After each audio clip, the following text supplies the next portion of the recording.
Kein Graben.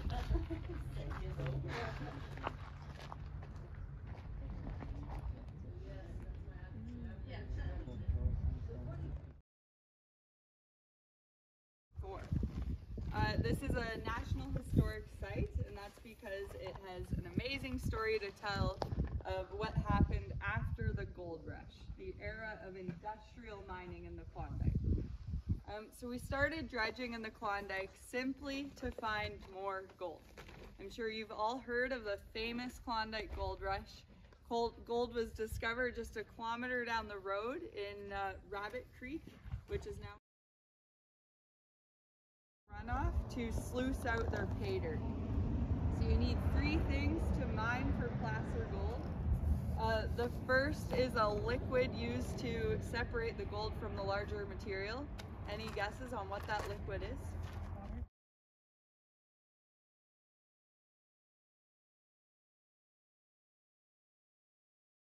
Docks of Dawson City, it took another steamship ride.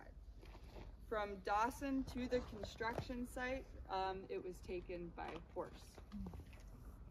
The construction site was just outside of town. When you're driving into Dawson, you go over that bridge. It was right beside the bridge. It took this thing 1 year to get up here. So don't complain about your Amazon packages. The ground for the dredge would be prepared up to, we can see one sticking out the back. It's that rectangular rusty thing. So these would act as an anchor for the dredge and a pivot point. They'd be dropped into the dredge pond, and the whole thing would pivot off that point 180 degrees. The digging ladder would start digging 17 feet above the pond. Jumbo, der alte Goldsucher, jetzt geht's in die große Goldmaschine. Oh.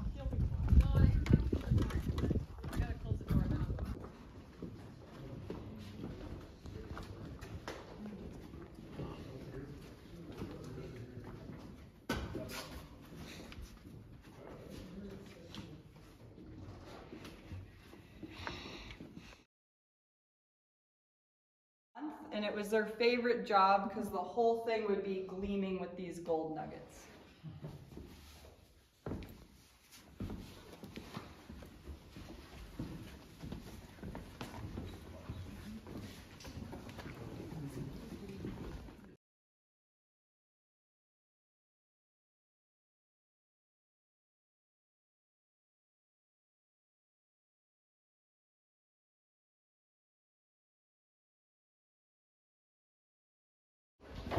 Geil.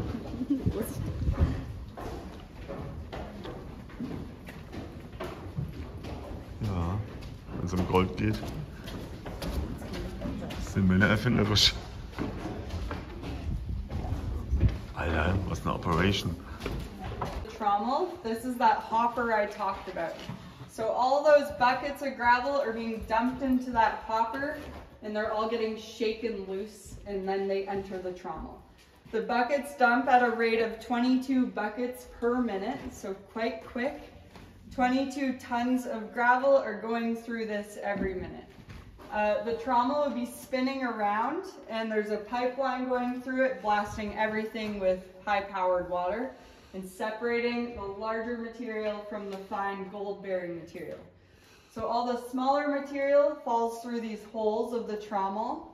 The trommel's spinning around 8 revolutions a minute, and all the bigger material goes out this 50-foot long trommel onto the conveyor belt, which drops it 130 feet behind the dredge. So feel free to look over at the trommel, at all the holes in it. This was used to power the lifting and lowering of the stacker belt, that conveyor belt that's going out the back. And we're going to go up and see the largest motor on board when you're ready.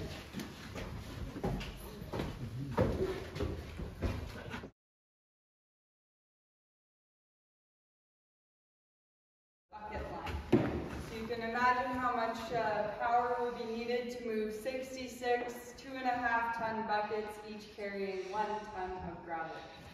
It's a 300 horsepower motor. This bowl gear here and its twin on the other side, they're the 2 largest pieces of machinery on board, and they actually couldn't fit through the tunnels of the White Pass rail, so they had to be brought all the way to the Bering Sea and then pulled upstream the Yukon River all the way to Dawson.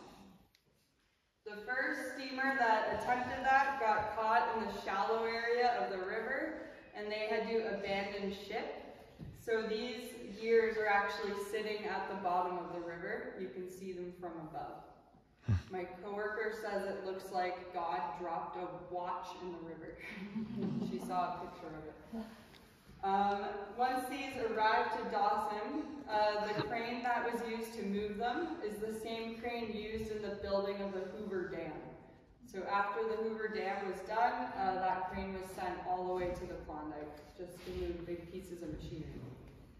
If we look up to the right and the left, these are big barn doors that would open up, and they would allow for this crane up here on the track to take large pieces of machinery on and off the dredge. So it had its own crane. And also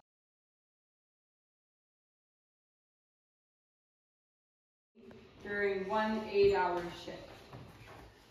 There were 3 8-hour shifts, so it was operating 24 hours a day, but for one 8-hour shift, how many do you think worked on board? Any guesses? 200? 200? Good guess. There's actually only 4. So, yeah, only 4 men to operate this beast. The rookie on board, he was the bow decker, and he'd stand at that bucket line, right where the buckets are being dumped into the hopper. He's there with a shovel to scrape all the lips of the bucket to make sure the dirt ends up in the hopper and not off the dredge. So really hard.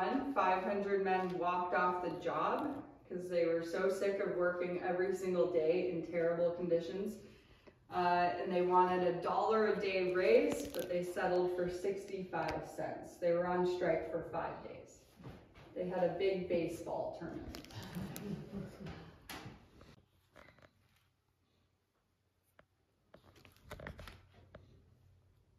Ground back to as it was when they started. Yeah. And plant trees and... Yeah. Is anyone like actively working on cleaning up the piles, or just leaving them as is? Yeah, they're just...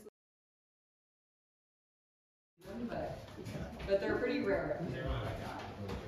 Yeah. An inch and a half, yeah.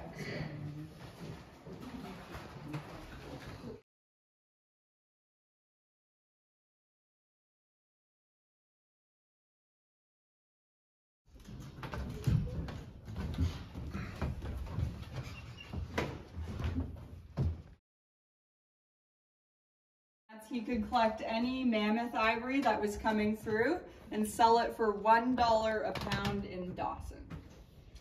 There's a story of a stern decker that went missing on this dredge. He was working away and then he disappeared. They turned the dredge off for 2 days to try to find him.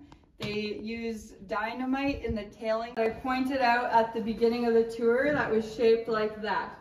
So all the fine gold-bearing material falls into that hole, and these pipes facing the holes blast everything with water. So all that gold and sand flies out of the hole and runs over the sluice runs on either side. The sluice runs, the top 5, were covered with this coconut matting and these expanded metals. So all the fine sands and gold would get caught up in all of this stuff. Coconut matting and the riffles, and wash it out in a huge basin, all the material, and they keep sluicing out that material. So they would start with 150 pounds of material every day and end up with about 3/4 of this bucket full of mostly gold and black sand. So they would lock up that bucket, they'd put everything back in the sluice runs, and they would take that to Bear Creek, And that's where they would separate the gold from the black sand, or magnetite it's called. So they could separate that using a magnet, and for other things mixed in there, they could just blow, because gold is so heavy, all the lighter stuff would fly away. Eventually, the gold would be melted down into bricks and sent to the banks. Pulled up about 55 pounds of gold every 2 days, usually. So just over 25, 26 pounds a day.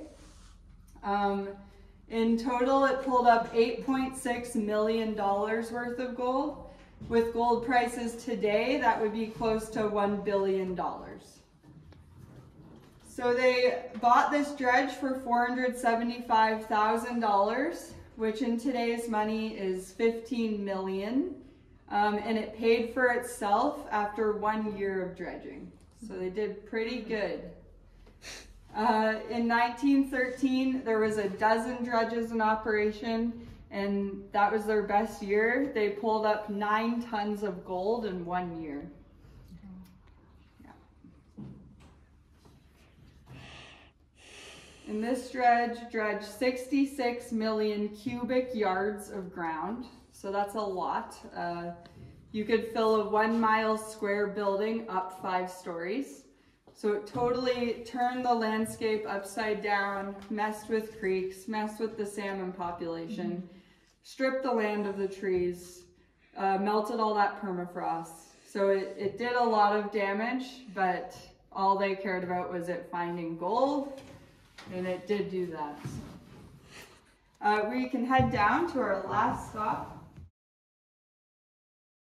He was really good at working those levers, really big guy.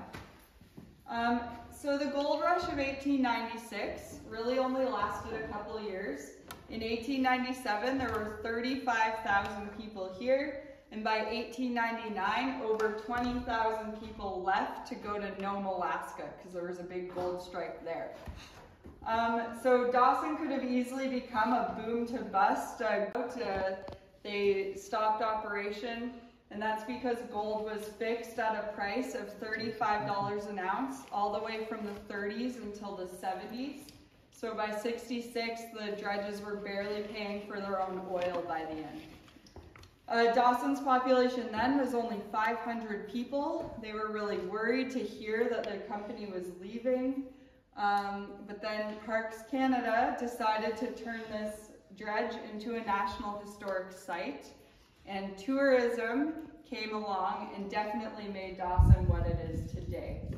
So thank you all for taking the dredge tour today. I hope you enjoyed it. Woo!